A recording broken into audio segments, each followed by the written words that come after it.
Somehow, from the address, I had expected a swankier Upper East 60s location. Cozy yet businesslike. As is often the case, what I envisioned didn't materialize.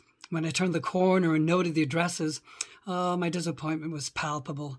The facades were all plain, as though despite my dream of this latest holly-golightly misadventure, even in the sleazy industry of flesh.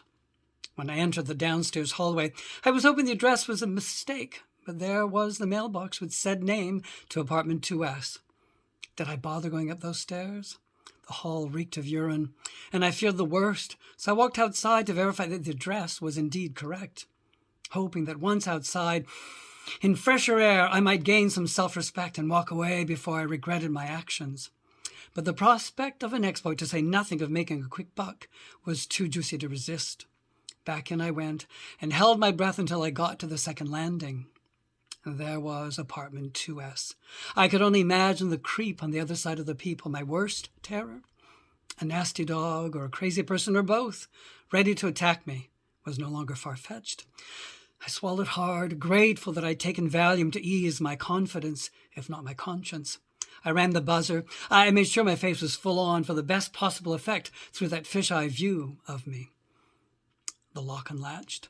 The door opened slowly. Names were acknowledged, spoken just above whispers. As I stepped inside, I saw the place was in total darkness, but for candlelight. At 3 p.m, no less. Nothing fancy like candelabras or candlesticks. Here we had Woolworth specials, maybe even cheaper, the scented kind you bought by the dozen. The man had placed a few in religious holders, the tall red glass cylinders that suggested church or voodoo. Oh, perfect. Just what I needed as an ex-Catholic. Tea and a seance with Carrie. I freaked out right about then. Pretty dark here, huh? Mike, that was the name he'd given me over the phone, answered with a simple yes. Won't you please come in? Can't you turn on the lights? I sort of like to see what I'm walking into. No, I would not. Come in. Well, I don't think I'll go in then. That's when Mike switched on the kitchen lights and told me to come in and go through the railroad. The railroad? My chest tightened again. The only railroad connection I could make was to slavery, underground or white, neither of which was comforting. When Mike clarified what a railroad apartment was, referring to the layout of rooms without hallways, it didn't soothe me in the least. All I could think of was me getting further and further from a quick and easy point of exit. Can't we just have the interview here in the kitchen? I could have posed next to a frying pan. I was so keen on not moving any further. No, now come in. The exasperation in his tone left me no options. I should probably describe Mike at this point. The man wasn't fat. He was obese, with strawberry blonde hair and a sort of nowhere face. All of his answers were pat, felt contrived. He went on and on about himself, an ex-priest psychologist, supposed confessor to Hoffa and Kennedy, of Swiss-American descent with an inheritance to come at 45. On and on he went. His ludicrous claims reminded me of a portlier version of someone, back in my Toronto days, who was always forever padding his life resume. And there the two of us sat, him in his high-back chair, me on the sofa, as I tried to figure out a feasible escape. All I kept thinking was that he had some assistant in another room ready to overpower me if I tried to leave without his consent.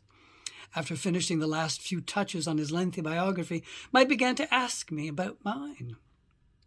I kept it simple, lied much like he had, unable to hide a slight tremor in my voice. Sing out, Louise, was my only subconscious prompt. The physical exam was brisk.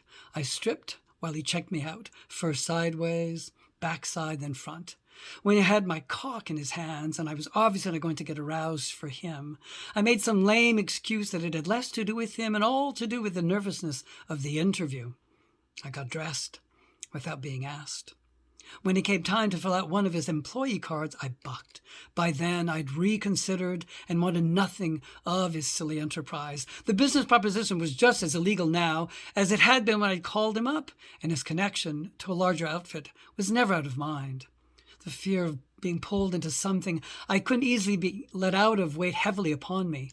The man might have been a phony, a wannabe amateur pimp, but that mattered little when I considered the bridge I might be crossing.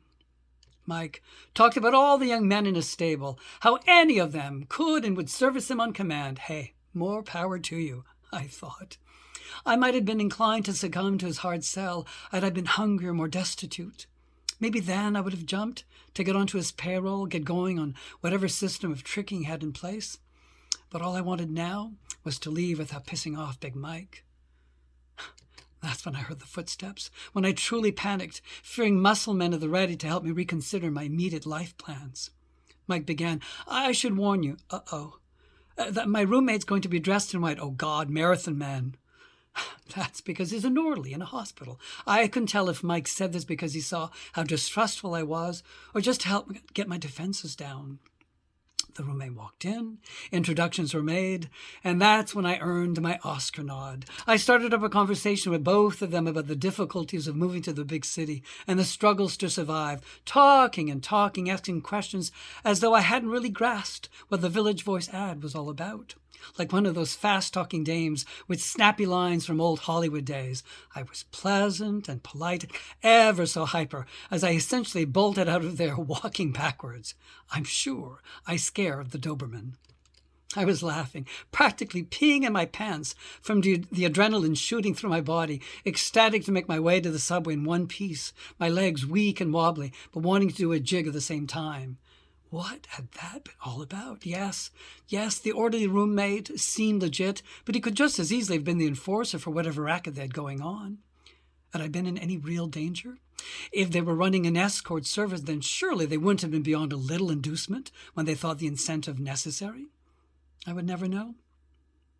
I can still see Mike sitting down as we entered the living room in almost total darkness, hearing him say, "I really don't think you're up to our level at this agency. I've got a mind to terminate this interview right now and send you to Jerry's in Brooklyn." So, here I am, with more of the same income anxiety. Do not pass go. Do not collect $200. I wonder where Jerry advertises for escorts in Brooklyn.